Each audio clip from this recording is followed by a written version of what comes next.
시편 23편 1절에서 6절까지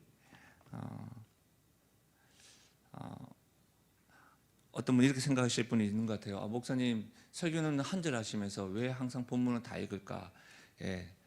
일주일 동안 이렇게 하면 여러분에게도 새겨지지 않을까? 저 나름의 어떤 전략, 그리고 또 한 가지는 말씀을 문맥적으로 처음부터 끝까지 이렇게 통으로 우리 한 절을 이해하기 위해서 그렇게 하는 겁니다. 그래서 우리 이 시간에 또 어제도 그랬지만 오늘도 함께 시편 23편 1절에서 6절까지 함께 한 목소리로 같이 읽도록 하겠습니다. 합독합니다. 함께요. 시작. 여호와는 나의 목자시니 내게 부족함이 없으리로다. 그가 나를 푸른 풀밭에 누이시며 쉴만한 물가로 인도하시는도다. 내 영혼을 소생시키시고 자기 이름을 위하여 의의 길로 인도하시는도다. 내가 사망의 음침한 골짜기로 다닐지라도 해를 두려워하지 않을 것은 주께서 나와 함께 하심이라. 주의 지팡이와 막대기가 나를 안위하시나이다. 주께서 내 원수의 목전에서 내게 상을 차려주시고 기름을 내 머리에 부으셨으니 내 잔이 넘치나이다. 내 평생의 선하심과 인자하심이 반드시 나를 따르리니 내가 여호와의 집에 영원히 살리로다. 아멘. 저는 본문의 말씀해 가지고 특히 2절이죠. 2절 말씀해 가지고 누가 그분보다 더 나의 필요를 공급해 줄 수 있을까? 누가 그분보다 더 나의 필요를 공급해 줄 수 있을까라는 제목으로 말씀 나누겠습니다. 둘째 날인데요. 아마 둘째 날인데도 불구하고 조금씩 피로가 쌓여갈 것이 분명합니다. 어쩌면 잠도 부족하신 분은 계실 것이고 새벽 기도하면서 수면을 취하시거나 쉼을 가지고 또 직장생활을 하시고 이러는 것이 아니라 바로 일상생활을 하시기 때문입니다. 이것은 건강의 중요성을 아시고 일상생활에 운동을 추구할 때 갑자기 좀 마음은 있고 또 이것이 중요한 줄 아는데 피로감을 느끼는 것과 유사합니다. 근육이 붙고 습관이 이렇게 될 때까지는 피로감이 올 겁니다. 무슨 말씀을 드리냐면 지금 피로하고 이렇게 좀 이렇게 졸음이 오고 하는 것은 잘못된 것이 아니라는 겁니다. 그래서 여러분 더 건강하기 위해서 영적으로나 하나님 앞에서의 관계가 건강하기 위한 성장통이기 때문에 조금만 더 견디셔서 힘을 내주시면 감사하겠습니다. 필요하다면 여러분 점심시간이나 쉴 수 있는 그 시간에 좀 약간씩 힘을 가지면 다시금 회복될 수 있습니다. 그래서 여러분 한 주간 동안 특별한 은혜 또 특별한 근육이 붙을 때까지 우리 포기하지 않고 계속해서 또 홀로 하면 힘드니까 또 우리 주변에 있는 분들과 같이 이 일에 동참하면 좋겠습니다.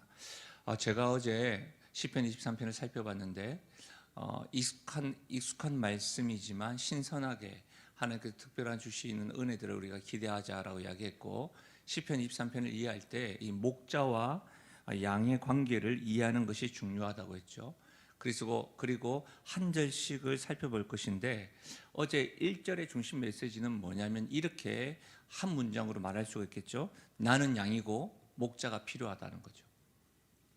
그리고 내가 따를 목자는 나를 위해 목숨을 바치고 나의 모든 것을 아는 선한 목자다. 나는 양이고 목자가 필요하다. 내가 따를 목자는 나를 위하여 목숨을 바치고 나를 잘 아는 선한 목자 예수님이다. 이렇게 우리가 1절을 요약하고 또 정리할 수가 있겠죠. 여러분 어떤 의미에서는 시편 23편 1절에서 6절까지 전체의 핵심 메시지는 1절이라고 보는 것이 맞습니다. 그리고 그러면 2절에서 6절은 뭐냐? 나를 돌보시는 선한 목자가 어떻게 구체적으로 양들을 돌보시는가? 이렇게 은유적으로 고백하고 있습니다. 그래서 양을 돌보듯이 선한 목자 예수님이 우리를 구체적으로 오늘부터 시작되어지는 거 어떻게 돌보시는지를 우리가 살펴보면서 우리 역시도 다윗과 같이 고백하고 노래할 수 있기를 바랍니다. 오늘은 2절인데요. 2절 말씀 그가 나를 푸른 불밭에 누이시며 쉴만한 물가로 인도하시는도다. 그가 나를 푸른 불밭에 누이시며 쉴만한 물가로 인도하시는도다. 아멘. 여러분, 우리가 어제 1절 했고 오늘은 2절 했죠. 우리 1절과 2절 우리 보지 않고 한번 같이 암송해 보겠습니다. 시작. 여호와는 나의 목자시니 내게 부족함이 없으리로다. 그가 나를 푸른 불밭에 누이시며 쉴만한 물가로 인도하시는도다. 아멘. 제가 말씀드렸죠. 1절이 핵심 메시지고 그분이 누구이신가, 그리고 부족함이 없다. 그러면 그가 나를 위해서 뭐 하시나? 2절부터 계속해서 이렇게 나간다고 생각하시면서 암송하시면 될 것 같습니다. 예. 2절을 통해서 보면 특히 2절은요, 동사 중심으로 이해하면 이렇게 이해할 수가 있습니다. 선한 목자가 양을 누이시고 인도하신다. 그렇죠? 선한 목자가 양을 누이시고 인도하신다. 여러분, 다윗은요 목동이었죠. 그래서 양에 대해서, 목자에 대해서 너무나도 잘 알고 있었던 겁니다. 목동이면서 목자이면서 목사가 되신 분이 있어요. 필립 켈러라고 하는 분인데, 이분이 적으신 책 양과 목자라고 하는 책이 있어요. 시편 23편에 대해서 사실은 고전이라고 할 수 있는데, 이 책에 보면 이 목자이면서 목동이면서 목사 된 분이 양에 대해서 이렇게 설명해 놨어요. 양은 두려움을 느끼거나 배고플 때는 결코 눕는 일이 없다는 것이죠. 그러니까 그걸 이게 거꾸로 생각하면 뭐예요? 양은 편안함을 느끼고 배고픔이 충족될 때 뭐한다? 눕는다는 것이죠. 사실 여러분, 양뿐만 아니라 서서 잠자는 동물들이 굉장히 많습니다. 대표적으로 당나귀와 말이 천성적으로 서서 잡니다. 왜냐하면 그의 천적인 승냥이와 범이 대부분 밤에 활동하기 때문입니다. 그래서 여러분, 천적들로부터 공격을 받을 수 있으니까 편하게 누워서 자기보다는 서서 자는 것이죠. 요즘에 각 가정들마다 반려견을 많이 키우잖아요. 반려견 한번 키우는 거, 저도 나만 없어 반려견 해가지고 키워보려고 하는데 상당히 주변의 반대로 인해서 지금 기도 중에 있습니다. 어쨌든 여러분, 반려견을 많이 키우시는데 생각해 보세요. 반려견 가운데 이렇게 엎드려 자는 애들이 있어요. 근데 여러분, 엎드려 자다가도 주인이 조금만 움직이면 벌떡 눈 떠요. 그리고 밖에서 소리만 들리면 짖기도 하고 움직여요. 어떻게 보면 여러분, 우리처럼 수면의 시간이 그렇게 길지 않아요. 때로는 제가 이렇게 이야기하면 아닌데 벌러덩 잘 자던데요 하던 반려견이 있을 수 있습니다. 두 가지 이유라고 봐야 돼요. 살이 너무 쪄서, 세월의 흐름 때문에 살이 너무 쪄서 그럴 수 있다. 두 번째로는 뭔지 아세요? 주인 곁에 있는 것이 너무 편해가지고 안정감 때문에 그렇게 누워 있는 거예요. 이렇게 보면 양이 누워 있다라는 것도 이해가 되죠.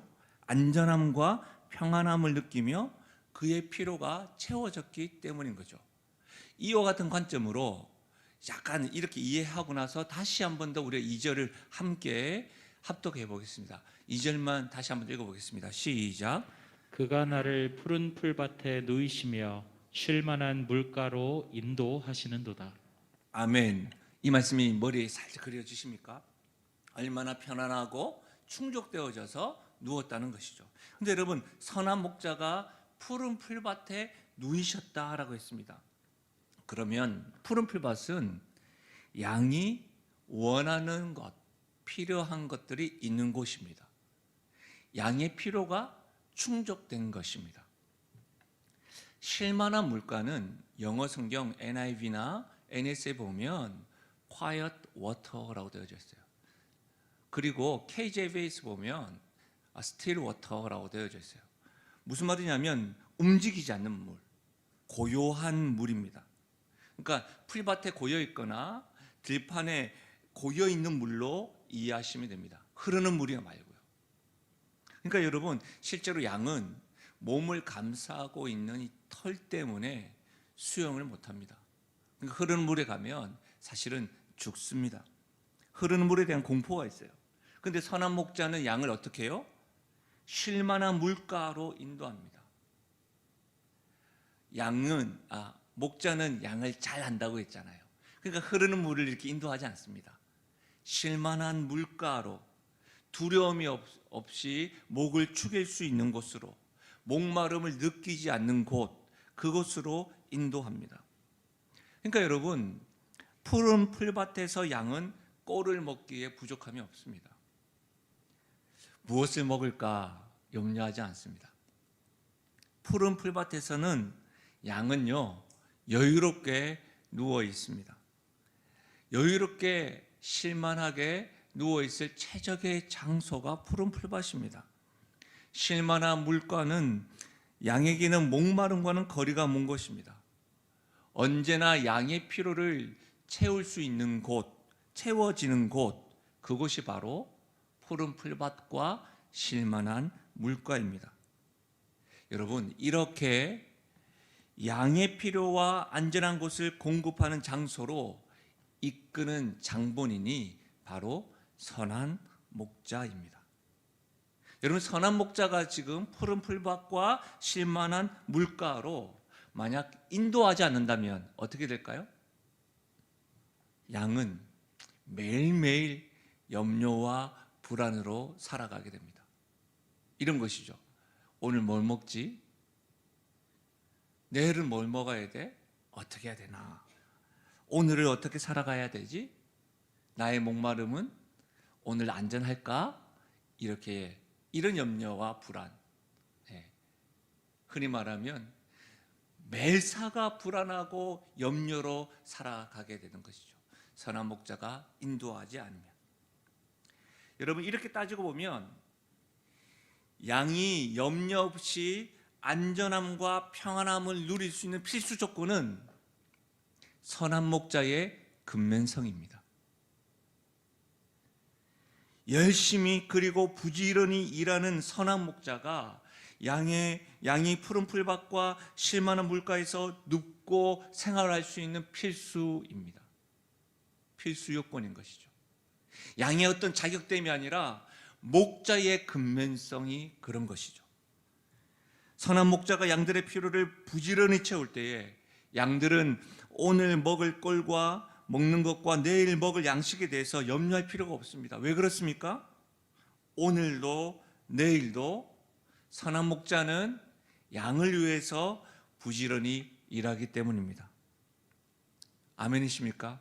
그러면 여러분, 우리의 선한 목자 되시는 예수님이 오늘도 내일도 양된 우리를 위하여 지금도 일하고 계심을 믿으시길 바랍니다. 지금도 우리 안에서 일하고 우리의 환경을 위해서도 일하고 있다는 거죠. 시편 23편은 우리에게 선한 목자는 예수님이라고 알려줍니다. 예수님이야말로 우리의 필요를 채우시고 충족시키는 공급자임을 들려주십니다. 근데 이 선한 목자 되시는 예수님은 우리의 필요를 공급하실 뿐만 아니라 우리에게 기도를 가르쳐 주셨습니다. 기억나십니까? 제자들에게 예수님께서 기도를 가르쳐 주셨는데 마태복음 6장 11절을 보십시오. 오늘 우리에게 일용할 양식을 주시옵고라고 기도를 가르쳐 주셨어요. 예수님이 가르쳐 주신 기도를 주기도문이라고 이야기하죠. 주기도문은 크게 두 부분으로 내용을 요약할 수가 있습니다. 하늘에 계신 우리 아버지부터 시작해서 그 첫 번째 구분을 하는 것은 하나님의 영광, 하나님 나라를 위해서 기도하라는 겁니다. 그리고 두 번째는 우리의 필요를 위해서 기도하라는 겁니다. 근데 우리의 필요를 위해서 기도하는 첫 번째 기도 제목이 뭐냐면 오늘 우리에게 일용할 양식을 구하라 라고 예수님이 선한 목자 되시는 예수님이 가르쳐 주셨다는 거예요. 근데 여러분, 이 일용할 양식은 오늘을 살아가기 위해 꼭 필요한 양식이 일용할 양식이에요. 오늘을 살아가기 위해 꼭 필요한 양식. 여러분 보십시오. 선한 목자를 따르는 양에게 예수님이 가르쳐 주신 것이 있는데 오늘 꼭 필요한 양식을 위해서 뭐하라? 기도하라고 명령하셨다는 겁니다. 이유가 뭘까요? 아니 공급자 대신 예수님이 공급해 주시면 되지 왜 우리에게 오늘 꼭 필요한 양식을 구하라고 명령하셨을까요? 이 말씀을 좀 이해하려면 여러분 하나님께서 이스라엘 백성들을 가르치시고 먹이신 사건을 보면서 우리가 충분히 이해할 수가 있습니다. 출애굽기 16장 4절인데요. 우리 이 말씀을 같이 한번 읽어보겠습니다. 출애굽기 16장 4절입니다. 함께 읽습니다. 시작. 그때에 여호와께서 모세에게 이르시되 보라 내가 너희를 위하여 하늘에서 양식을 비같이 내리리니 백성이 나가서 일용할 것을 날마다 거둘 것이라. 이같이 하여 그들이 내 율법을 준행하나 아니하나 내가 시험하리라. 아멘. 여러분 여기서 말하는 하늘에서 양식을 비같이 내리신다. 하늘에서 내리시는 비같이 내리시는 양식은 이스라엘 백성들에게서 광야에서 먹을 것이 없을 때 하나님이 공급하신 만나입니다. 만나. 일용할 것은 이 세번역 성경에 보면 그날 먹을 만큼 만나를 내려주셨다로 번역하고 있습니다. 그날 먹을 것을 누가요? 하나님께서 내려주셨다. 여러분 이것을 신약으로 이것은 히브리어로 되죠. 신약으로 이해하자면 일용할 양식이라는 것과 굉장히 유사합니다. 만약 여러분 하나님께서 하루라도 만나를 주시는 일을 잊어버리셨다고 한다면 어떻게 되었을까요? 하나님의 근면성이 나타나지 않았다면 어떻게 되었을까요? 이스라엘 백성들은 광야에서 아침마다 하나님이 주시지 않았으면 굶어야 했습니다. 그렇죠? 광야에는 먹을 것이 없었기 때문입니다. 그러니까 하나님이 공급하시는 만나를 통해서 그들은 살아갈 수 있었던 것이죠. 40년 동안 광야에서 이스라엘 백성들이 하루하루 살아갈 수 있었던 것은 뭡니까? 하나님의 공급하심과 하나님의 은혜인 거예요. 그 때문에 살아갔다는 겁니다. 그러니까 이스라엘 백성들은 그날 먹을 수 있는 만나를 통해서 뭘 배웠을까요? 아, 내가 그날 매일매일 하나님을 의존하고 의지하면서 살아가야 되는 것이구나 라는 것을 배우게 되었습니다. 분명한 것은 하나님만이 나의 먹을 것들을 나의 삶을 공급하실 수 있는 분이시구나 라는 것을 40년 동안 훈련하고 깨닫고 살았다는 겁니다. 이스라엘 백성들의 광야 생활은 우리 인생과도 같잖아요. 이와 더불어서 예수님께서 우리에게 왜 일용할 양식을 구하였는가도 같이 이해할 수가 있습니다. 여러분 실제로 한번 생각해 보십시오. 지금 새벽을 깨우고 있는 현장에 있는 분이나 온라인에 있는 분들, 여러분도 한번 생각해 보십시오. 대부분 많은 사람들이 하나님 앞에 기도할 때 어떤 기도를 많이 하죠? 긴급한 기도, 중요한 기도. 그렇죠? 어제 저도 새벽 기도 마치고 아침 모임이 있어가지고 모임을 또 하고 또 저기 경기도 쪽에 병원에 또 신방이 있어서 거기 또 갔다 오고 뭐 이렇게 해서 했는데 여러분 긴급하고 중요하기 때문에 그런 일들을 하는 거겠죠. 우리는 대체로 긴급하고 중요한 일은 하나님께 이렇게 부르짖습니다. 그러나 많은 사람들은 일용할 양식을 위해 기도하지 않는 것 같습니다. 여러분 어떠세요? 여러분 기도하시나요? 일용할 양식을 위해서? 목사님 지금은 우리 먹고 사는 거에 별로 걱정 없습니다. 그래서 우린 잘 기도하지 않는 것 같아요. 오히려 일용할 양식을 구하는 기도를 제외하고 다른 건 다 하는 것 같습니다. 여러분 그런데 제가 이렇게 생각을 해본 거예요. 만약 그렇다면 왜 이렇게 기도를 가르쳐 주셨을까? 예수님 우리가 이렇게 풍족하게 사시는 걸 모르셨을까? 온 세상을 다스리시고 살아계신 주님께서 왜 이렇게 기도를 명령하셨을까? 이거 명령하셨으니까 일용할 양식을 위해서 기도하지 않는 것이 우리에게 좀 불순종의 태도 아닙니까? 에? 그럼 반대로 내가 만약에 일용할 양식을 구하지 않으면 어떤 일이 있을까요?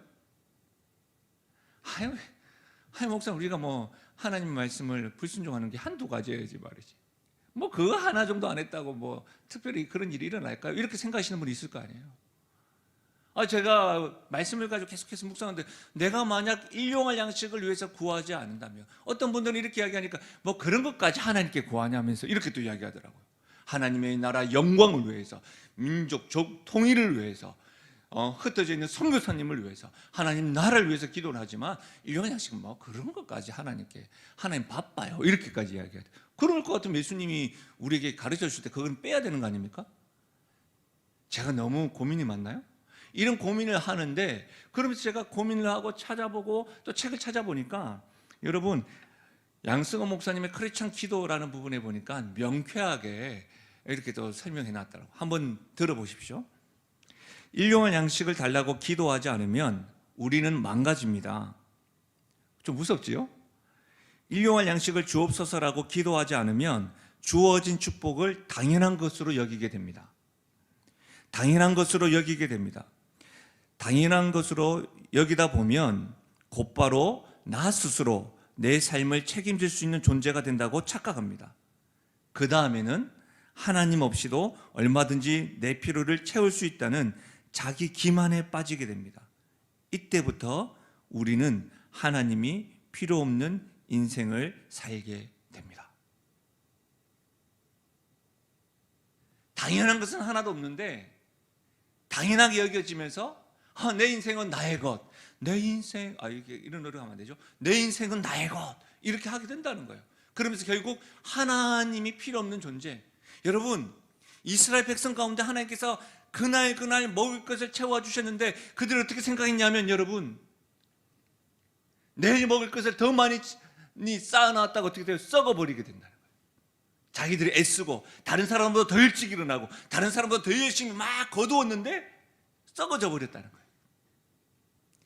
그날 하나님이 다 채워주는 것을 신뢰하지 못한 백성들에게 일어났던 사건이에요. 사랑하는 여러분, 우리에게 주어지는 것, 우리가 날마다 경험하는 것, 모든 것은 여러분 분명히 아셔야 됩니다. 당연한 것은 없습니다. 실제로 여러분 가만히 생각해 보십시오. 제가 어제 그렇게 신방을 하고 왔다 갔다 하면서 차 타고 오면서, 여러분 제가 교회 가까이 왔을 때 어떤 분과 통화를 하면서 제가 입으로 고백했던 것이 있어요. 안전하게 이곳까지 와서 감사하다. 근데 실제로 여러분 당연한 것은 딱 결정되어지는 것 딱 한 가지가 있어요. 뭐죠? 한 번 죽는 것은 사람에게 정한 것. 아멘이십니까? 우리에게 당연히 정해진 것은 여러분 죽음이에요. 그렇지 않습니까? 그러나 당연하지 않는 것은 오늘을 살아가는 것 당연하지 않는 거예요. 지금 현장에 나와서 여러분 새벽을 깨우는 것 당연한 일이 아니에요. 온라인으로 예배 드릴 수 있는 것 당연한 게 아니에요. 이게 어떻게 당연한 거예요? 죽음이 당연한 거예요. 그렇지 않습니까? 사랑하는 여러분, 우리의 삶을 우리 스스로 책임질 수 있는 것이 하나도 없습니다. 왜요? 우리는 다 양같기 때문입니다. 미련하고 앞을 알지 못하고 방향을 알지 못하고 각기 제 길로 가기 때문입니다. 그러면 여러분 선명해집니다. 우리에게 일용할 양식을 주시옵고라는 기도를 하는 이유는 내 필요를 채우시고 공급하시는 분은 누구다? 하나님밖에 없다라는 사실을 알라는 겁니다. 나에게, 우리에게 주어진 모든 것의 주인은 하나님이라는 사실을 명심하라는 겁니다. 사랑하는 여러분, 하나님만이 우리의 필요를 채우시는 공급자가 되십니다. 예수님만이 우리의 선한 목자로 양의 필요를 채우시듯 우리의 필요를 채우시는 분임을 믿으시고 확신하시기를 예수님의 이름으로 간절히 부탁드립니다. 여러분, 그래서 그 확신과 간절함으로 하나님께서 주신 말씀을 같이 읽어봐요. 빌립보서 4장 19절입니다. 함께 읽겠습니다. 시작. 나의 하나님이 그리스도 예수 안에서 영광 가운데 그 풍성한 대로 너희 모든 쓸 것을 채우시리라. 할렐루야. 너희 모든 쓸 것을 채우시리라. 또요, 요한복음 16장 24절입니다. 지금까지는 너희가 내 이름으로 아무것도 구하지 아니하였으나 구하라. 그리하면 받으리니 너희 기쁨이 충만하리라. 지금까지 너희가 내 이름으로 아무것도 구하지 아니하였으나 지금부터 구하라. 그래야면 너희가 받으리니 너희 기쁨이 충만하리라. 지금부터라도 일용할 양식을 위하여 구하라는 겁니다. 사랑하는 여러분, 하나님의 변함없는 약속의 말씀입니다. 약속의 말씀을 붙잡고 기도할 때 반드시 응답이 있을 줄 믿습니다. 오늘 우리에게 일용할 양식을 주시옵고라고 주님께서 가르쳐 주신 기도예요. 예수님께서 가르쳐 주신 기도라고 한다면 다른 사람이 가르쳐 주신 기도의 방법이 아니고 예수님께서 가르쳐 주신 기도라고 한다면 우리가 기도할 때 반드시 응답이 있을 줄 믿습니다. 사랑하는 여러분, 지금 하나님께 기도할 때, 오늘 이 새벽에 하나님께 기도할 때 오늘은 일용할 양식을 위해서 기도하십시오. 여러분, 부끄럽거나 수준 낮은 기도가 아닙니다. 예수님의 명령에 순종하는 기도입니다. 일용할 양식을 구하는 기도가 오늘 이 새벽에 우리 모두에게 회복되기를 바랍니다. 그리고 기도할 때마다 명심하십시오. 우리에게 필요한 양식을 구하면서 모든 것이 주님의 손에 있음을 명심하십시오. 주님만이 공급자가 되신다는 것을 잊지 마십시오. 우리 목자는 우리의 필요를 채워주시는 공급자이십니다. 그분의 근면함으로 우리는 날마다 그분의 은혜와 공급하심으로 살아가는 것입니다. 그 채워주심, 그 안정감, 그 편안함으로 오늘도 하나님의 공급하심으로 채워주시고 누리시고 주 안에서 누이시는 그런 은혜가 있기를 바랍니다. 말씀을 마무리하겠습니다. 이솝 우화에 황금알을 낳는 거위라고 하는 우화 기억나시지요? 한 시골 마을에 가난한 농부에게 감사하게도 거위 한 마리가 있었는데 이 거위가 하루에 하나씩 황금알을 낳는 겁니다. 그래서 그 가난한 농부는 황금알을 시장에 내다 팔아서 부자가 되었습니다. 여러분, 부자가 되고 가지다 보니까 이 농부에게 나쁜 생각이 하나 들었던 것이죠.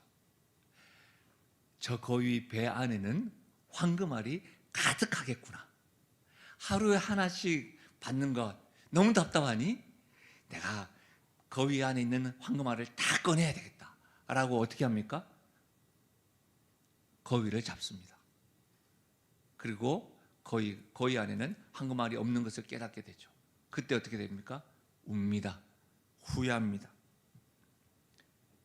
중요한 것은 하루하루 얻었던 황금알을 더 이상 얻지 못한 것이죠. 여러분, 동화 속에, 우화 속에 교훈이 있는 것 아시죠? 농부의 실수를 되풀이하지 마십시오. 우리는 매일매일 우리의 필요를 구하면서 하나님이 공급하시는 황금알로 인해 우리의 모든 쓸 것이 채워지고 우리의 기쁨이 충만하게 될 것입니다. 농부의 눈물을 또 기억하십시오. 공급자 되시는 하나님을 잊지 마십시오. 황금알에만 주목하다가 공급자 되시는 하나님을 잊을 때에 우리도 눈물 흘리게 될 겁니다. 농부에 흘렸던 눈물을 또 기억하셔서 후회의 눈물이 아니라 기쁨의 눈물로 전환하십시오. 여러분, 묻겠습니다. 누가 그분보다 더 나의 필요를 채울 수 있을까요? 공급자 되시는 하나님, 선한 목자 예수님밖에 없습니다. 이 확신으로 오늘도 하나님 앞에 일용할 양식을 구하고 체험을 경험하며 나아가시길 바랍니다. 제가 깜짝 놀랐어요. 우리 역시 우리 영신교회 권사님들은 영적으로 깨어있는 것 같아요. 오늘 특송했던 곡을 우리가 오늘 말씀을 생각하면서 우리의 입술로 이 새벽으로 하나님께 영광 돌리고 기도하며 나아가겠습니다. 날마다 숨쉰 순간마다 내 앞에 어려운 일 보내 주님 앞에 이 몸을 맡길 때 주님 앞에 이 몸을 맡길 슬픔 없네 때 슬픔 없네 두려움 없네 주님의 그 자비로운 손길 주님의 그 자비로운 손길 항상 좋은 것 주시도다 사랑스레 아픔과 기쁨 수고와 평화와 안식을 우리 1절 다시 한 번 더 찬양할까요? 날마다 숨쉬는 날마다 숨쉬는 순간마다 내 앞에 어려운 우리의 공급자 되시는 주님 앞에 주님 앞에 이 몸을 맡길 때 슬픔 없네 두려움 없네 주님의 근면함으로 우리를 채우시고 돌보십니다. 아멘. 항상 좋은 것 주시도다 사랑스레 아픔과 기쁨을 사랑스레 아픔과 기쁨을 수고와 평화와 우리 3절입니다. 인생의 어려운 순간마다 인생의 어려운 순간마다 주의 기억하십시오. 그가 나를 푸른 불밭에 누이시고 쉴만한 물가로 인도하시는도다. 내 맘속에 아멘. 믿음 잃지 않고 말씀 속에 위로를 얻네 주님의 도우심 바라보며 주님의 도우심 바라보며 모든 어려움 이기도다 아멘. 흘러가는 순간순간마다 주님 약속 눈을 들어 산을 보아라. 눈을 들어 산을 보아라 너의 도움 어디서 오나 천지 지으신 너를 만드신 여호와께로 눈을 들어 산을 보아라. 눈을 들어 산을 보아라 너의 도움 어디서 오나 천지 지으신 너를 만드신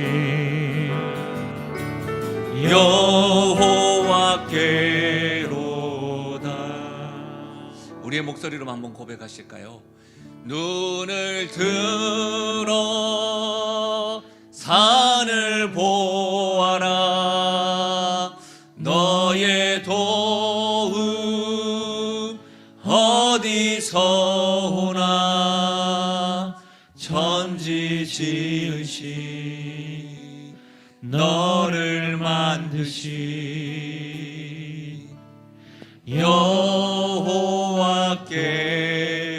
여호와께로다. 우리 한번 기도하며 나가실까요? 기도하실 때 여러분 선포해 보십시오. 누가 그분보다 더 나의 필요를 공급해 줄 수 있을까? 천재 지으신 전능하신 하나님, 공급자 되시는 예수님, 그분밖에 없습니다. 사랑하는 여러분, 오늘 여러분에게 필요한 일용할 양식을 주 앞에 구하십시오. 하나님이 세밀하게 공급하시는, 그가 나를 푸른 풀밭에 누이시고 쉴만한 물가로 인도하시는 그 공급하심을 경험하십시오. 오늘 마음껏 말씀을 생각하시고 찬양을 생각하시고 성령께서 각자에게 알려주신 대로 여러분 이 시간만큼은 하나님 앞에 어린아이와 같이 오늘 구할 일용할 양식을 기도하고 구하고 하나님께서 허락하신 평안함과 쉼을 경험하며 나가는 이 새벽과 아침 되길 바랍니다. 여러분 꼭 개인 기도하셔야 됩니다. 말씀해 가지고 오시고 개인 기도하시고 개인 기도하시고 여러분 오늘 이 예배를 마무리하시면 되겠습니다. 우리 함께 기도하며 나가시겠습니다.